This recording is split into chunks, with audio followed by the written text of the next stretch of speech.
Hey, what is up, guys? Welcome back. So, today's video is about T frames. Now, this has been a long time coming, and I hope that this video is going to help out a lot of players that are going to be unlocking their T frames because there's so much the game throws at you when they get unlocked that there's a lot of confusion happening right from the start. So, to start off, T frames are something that contribute a lot to your March's power, maybe even more so than the hero itself. And they unlock at City Hall level 18. Now that's when you are going to get your first T frame. The first T frame you get is race based. So there are 4 races inside of this game: Auku, Human, Izan, and Thea. For Auku, it's going to be Crimson Blaze. For humans, it's Triumphant Blade. For Izan, it's Doomsday. And for Thea, it's Infinite Glory.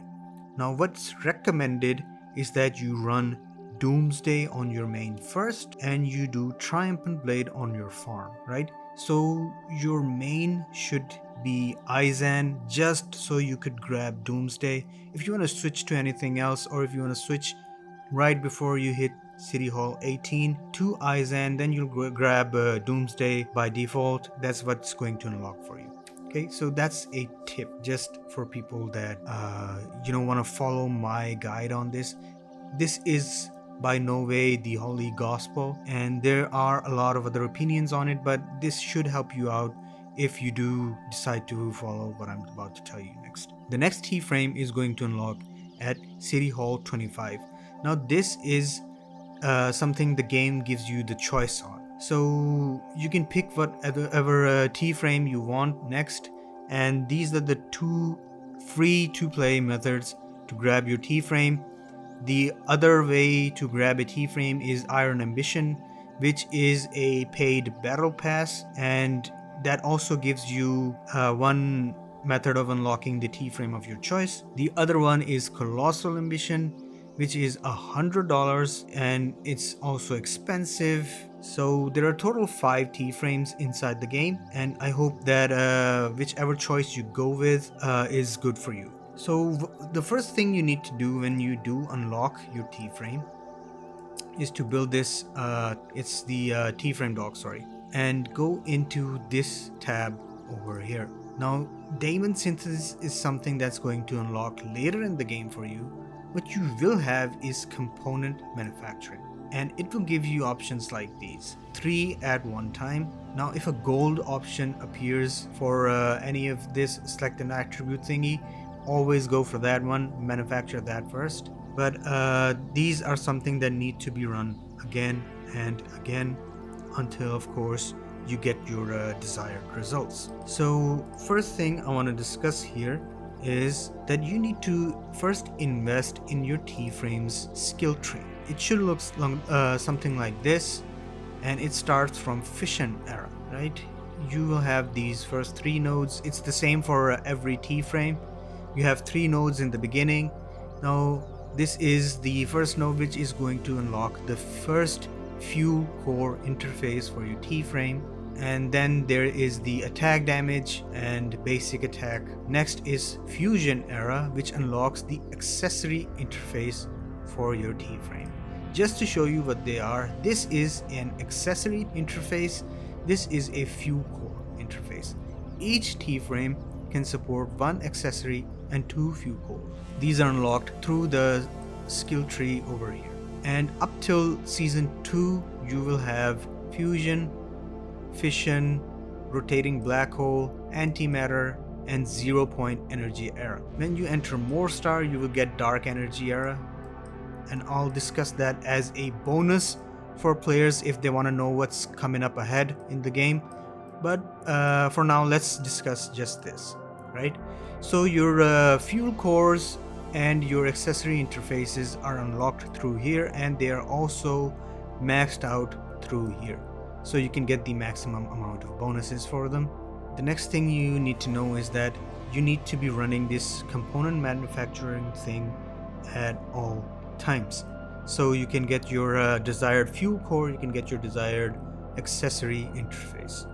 Let's discuss accessory interfaces first.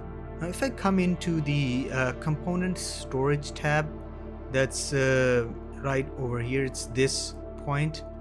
You can come in here by clicking on your T-frame dock and clicking this box icon and just navigating to this point. Now this is the point where any accessory interface you unlock is going to show up over here, or any interface you manufacture is going to show up over here. So let's talk about the first one, which is turbocharge. As you can see, I have turbocharge maxed out because this is the most free to play friendly thing, and it's effective whether you plug it inside of artillery, tanks, or infantry. It works just the same on all three, which is when the battle starts, T-frame is going to deal 2000% with T-frame reinforcement plus 2000 more physical damage to all enemy teams, right? So it's the same regardless whether you plug it into any of your marches, and it's self-explanatory. It does not depend upon your team composition or anything. It's just a T-frame thing. So if you're not sure about anything, just plugging turbocharges in all three of your marches is going to do just fine. Next one is strong interaction shield. I do use this one, and it also works pretty fine with all three of your marches. What this does is that it reduces the damage your teams receive for the first 2 rounds. So this is like more survivability stuff, and I do recommend running this because turbocharge as free to play is also going to be a bit hard to plug into all of your marches. So secondary interface when you're running the manufacturer thing again and again, this one is most free to play. Next up is separated massive blade. Now this is for artillery only, because this thing is going to boost physical damage only for the first 3 rounds, and artillery is what deals physical damage. So if you plug this into your infantry or your tank march, it's not going to do anything. It's going to increase the march's power, but when you're running this, it's not going to give you any bonus, so it's a huge waste. If you're going to use this on your artillery. Next up is static high temperature cutter. Now this one, if you plug this into artillery, you're also wasting your slot, so don't do that. This can be run with tanks or infantry. Next is trajectory guide. Now this is more into singling out one team, whereas turbocharge hits all the enemy teams. This one is going to hit one team with the fewest units with huge damage. So trajectory guide is good in that regard. This is like a trade-off kind of thing. This is just more easier to make. This is kind of hard to come by. And for mythic things like energy converter and stuff like that, it's been almost close to 1 year, and I only have this up to level 2. So this is gonna kind of tell you that these mythic interfaces, they are pay to win, and I'm not gonna sugarcoat it. So I'm not also gonna tell you what each of them does. All of them are OP, okay? Because you're paying for them. Of course they are OP, and I'm not gonna cover them in this video, because if you're a whale, chances are you're just gonna get each and every one, or the one which you like. But for free to play players, this is hard to come by. So next thing we move on to is the fuel core interfaces, right? These are the 2 slots at the bottom. You can get into them in this first component tab. You can see here that I am running resonance armor and rotary burner.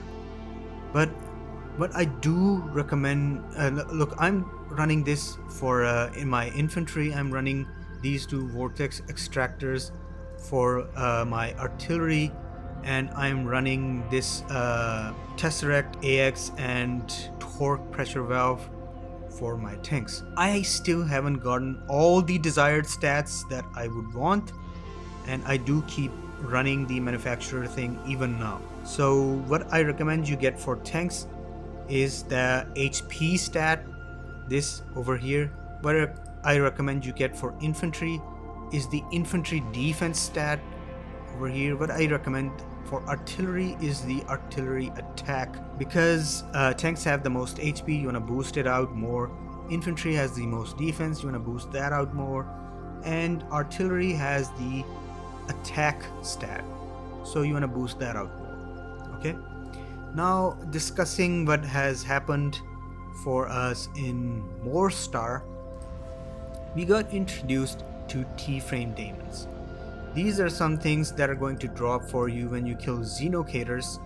They start from 1 and can go up to a very huge level, 13, 14, 15. You have to merge them by synthesizing. So the first tab is Daemon Synthesis. Each xenocator killed gives you 4 boxes, which drops these at random at low points. Then you merge them to make higher level daemons. This is done through Daemon Synthesis. Daemon Degrading takes up 1 daemon and breaks it down into 2 lower ones. I still haven't found any actual use for this function. Daemon Overclocking Synthesis, what this does is there's a chance to take 1 daemon into a higher level daemon, but that chance I think is only 10%. There's a 90% chance that it's going to drop the level back to level 1. So this is like a double-edged sword, and what I recommend to most free-to-play players is to never use this function, because I have shot myself in the foot too many times to even trust this now, and I'm going to recommend to all of you to just ignore this tab. This is straight up gambling. Now for where you actually plug these come up in Sapience levels over here. As you can see that Crimson Blaze has only 1 unlocked. I have more unlocked on Doomsday, which is something I have been running as the main Titan. What I want to do is first unlock everything on him, which is unlocked through Dark Energy Era. And you can see that there is a new resource needed, which is Cyclotrons, right? These drop from xenocators, and there's like 20 per xenocator killed, so that's 100 per day, which is quite a slow process, and you need to come up to this point over here to be able to unlock all 6 of these slots. When you unlock them, you can see that you are getting a lot of buffs and bonuses for the army that is assigned. Here I have it on artillery, so you can see army health, attack, defense.